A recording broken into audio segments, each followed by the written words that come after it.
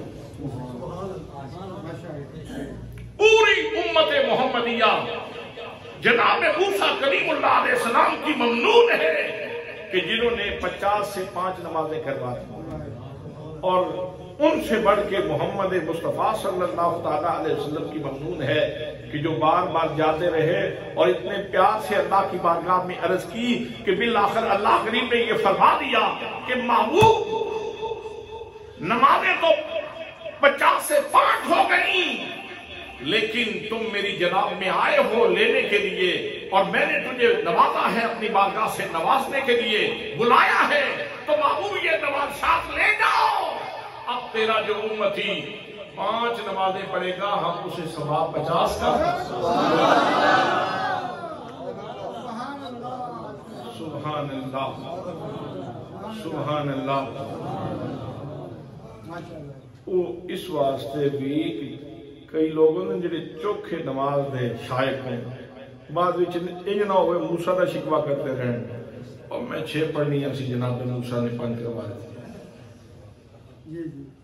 نہیں تو ہم سمجھ آئی، تاکہ بعد موسیٰ کریم اللہ علیہ السلام کا کوئی شکوہ نہ کرتا رہے، اور میں تے 12 پڑھنی ہے سن، موسیٰ علیہ السلام 5 کروا دیتے۔ میں تے اتنی نمازوں کا ثواب لینا سی، جناب موسیٰ نے اتنی کروا دیتی ہیں۔ اللہ نے فرمایا ہے موسیٰ کا گلہ بھی نہ ہو، کوئی موسیٰ علیہ السلام کا گلہ بھی نہ کرے، ان کے شکوہ بھی نہ کرے، تم 5 پڑھو میں 50 کا ثواب عطا فرماؤں۔